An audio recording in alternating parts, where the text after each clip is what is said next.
All right, people, it's your boy Bry. I went to the steel yard today and I grabbed another sheet of steel, and I just want to show you I've made a mirror image of both fenders, and I got the cutouts up top there for the pockets. Those go around the pockets on the trailer. Everything has been welded to reinforce after I bent them. They're very sturdy. You can stand on them, as you can see, not even welded to the trailer. They're 3/16 thick. They're going to be very durable. I got to give a shout out to the Hobart, the 190 handler. Quite a nice little setup. Of course, I did use my fan today because I wanted to keep the I want to keep the dust off me and stuff. Take a look at this piece I found there for 30 bucks. It's a 1/4 inch by, I think, 2 by 3.5, something like that. But I grabbed that, and I have this extra piece here. I figured out what I'm going to do with this here. I'm going to go ahead and hold on to it. It was almost, if I just bought one piece and had it cut, it was a half of the entire sheet. So I just went ahead and purchased the whole sheet, and we'll go ahead and use that for other projects. I did grab this piece of steel here. This was a drop piece, and I'll show you what I'm going to do with this one. I've got this this well pump that I'm putting in. It's a hand pump, and let me show you what we're talking about here. As you can see, I've got it figured out here. Let me bring it over here. Give you a rundown. This is the plate that's going to go over the top of my well cover. Now, I'm not going to be able to use the cast iron cover that comes with the well, because the situation is, as you can see, the pipe that goes down for the hand pump is kind of here. So in order to mount that, as you can see, I want the hole offset from the center. And here's why. The main pipe going down to the well, the main well pump is right here. And I only need to go 30 feet down because my wellhead's about 18 to 20 feet where the water column raises up into the pipe. And this is just for like an emergency situation. You'd have the, let me show you over here. You can see the huge handle I've got here. And that's it's an Amish well pump. But what I did was I took a piece of this well casing and cut it, put it on the anvil, and opened it up a little bit. And as you can see, there's where this inner ring here is where the actual well casing is. This slides right over it. Let me show you. So this will go right over the top. Okay, and you say, well, my friend Bry, you've got an opening there. What are you going to do there? What I'm going to do is cut a piece of this off. And we're going to cut a portion of it off so that it actually bumps out like this. And what I'm going to do with that, let me show you. Normally, a well top, I got the grass nice and mowed. Normally, a well top has this piece here built into it. Now, this is like a cast steel. But this is for your lines that come up, your power lines, and it runs down into the pump. And you need this kind of a bell here to cover the wire. So what I'm building there with that ring is going to be, it's going to cover here. We're going to add that half a pipe piece on there, and then you're going to have that top plate.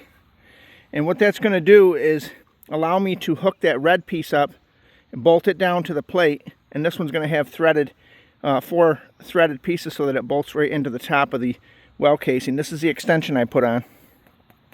And that's got a collar in there I welded the collar on, and then it's got threads, and this piece threaded down on to extend it. So what we're going to be able to do is have the well pump up here where I can draw water in case there's an emergency or some type of situation that says you need it. Now, I do have the Generac that I plan on putting in, so I don't think that I'll ever really need it, but it's kind of nice when you're just around the yard. You can go ahead and draw some water off in a pail if you want, right from the well, especially if you're watering plants. It's kind of nice because I have a water softener in the house, and that is basically salt that adds to the system, which creates like a we don't have bad water, we just have a little iron in it, and it softens the water. But that being said, if you go ahead and put that on your plants, sometimes that gives you a little different reaction. So it's kind of nice to be able to have the hand pump so that you can water stuff or fill a barrel or whatever and have. But anyway, that's the deal here. So this piece will get welded on. I'm going to cut a piece of this, weld it on here so you can see where the pipe will come up into it, where the wires can fold over. Of course, that piece will bolt on the underside here. But what I did is I laid this out so that, like I said, the pipe that goes down to siphon the water will be at the edge of the well, not right in the center.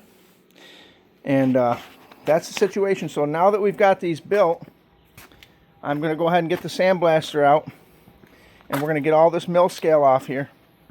And then what we're going to do is we're not going to sandblast them until we have a nice day. Tomorrow's supposed to rain.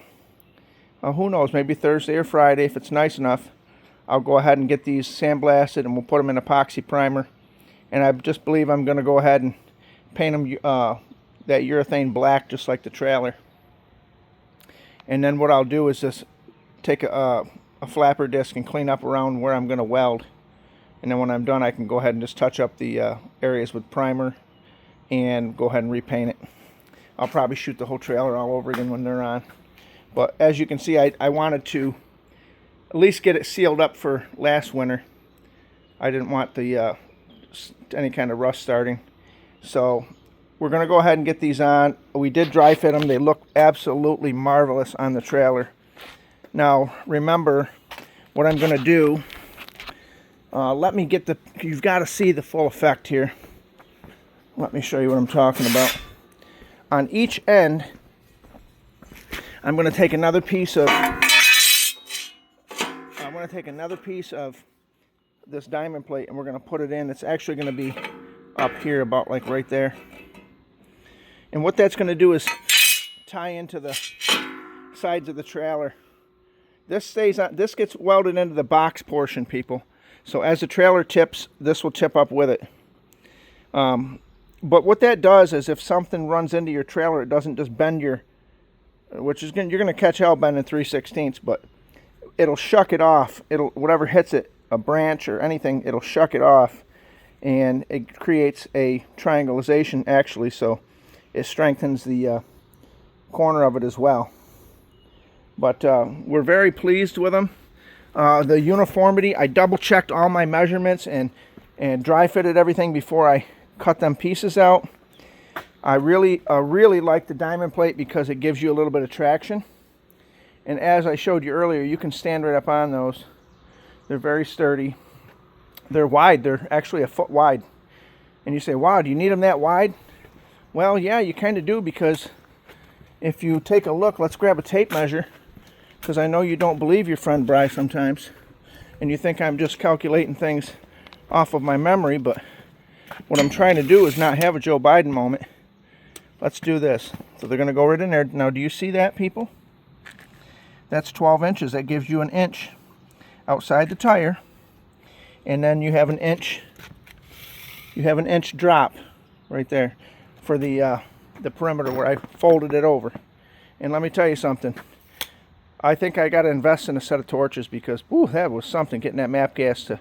It worked, but I do have to. When I find a set of torches online, I'm not going to buy a brand new set. I'm going to find some on Marketplace when someone's giving them away, and we'll add them to the garage. So anyway, that's the situation. We're very pleased with the trailer fenders, and like I said, it makes no sense for me to put them on the trailer right now and weld them on, because then you got to fight trying to lay under it and weld them and all that, or excuse me, not weld them, but paint them.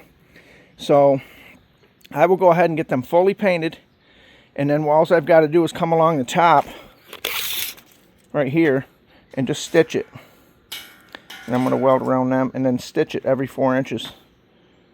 And that way there, when I'm done, I just got to hit that with a little bit of a wire wheel or sandblast, and then I'll go ahead and touch it up with some etching primer or some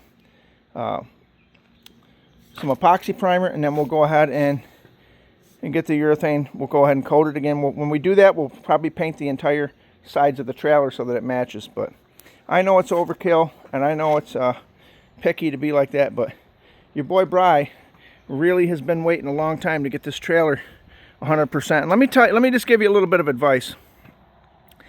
When you see something and you say, I think I could make a project out of that, as long as you take your time and say to yourself, let me do a little bit each time. Now, my situation's a little different where I'm gone for sometimes weeks and even a month at a time. But every time I'm home, I try to do a little bit of something. Just like this. I didn't know how long I'd be home. I may be home for another 3 days. I may be home for another 3 minutes. I don't know. When they call me, I got to go. But I wanted to capitalize. I didn't want to sit around and say, let me just sit on the couch. Let me just sit on the couch and let me do nothing. Let me just rest and let me just, just rest my body and say, I don't want to do anything. Let me just reinforce laziness. Well, that's not how your boy Bry rolls. And at the end of the day, there's a lot to do before, and I know you don't want to hear this, summer's on its way, but you know what else is on its way? Winter. Next year's winter. And if we just keep getting rain like this, we had, I call it a winter from like an Armageddon winter. We had a lot of snow. Hopefully this next year I'll have the connexes in order. I'll have them put in the back, and we'll have a situation that says we can put all our equipment away, and we won't have to worry about anything getting on it and any weather tearing it up. And at the end of the day, we can have this trailer done so we can go ahead and start utilizing it. But I just wanted to bring you the review because at the end of the day, I wanted to do a walk around on them fenders, and I wanted you to see that your boy Bry has them 100% mirrored.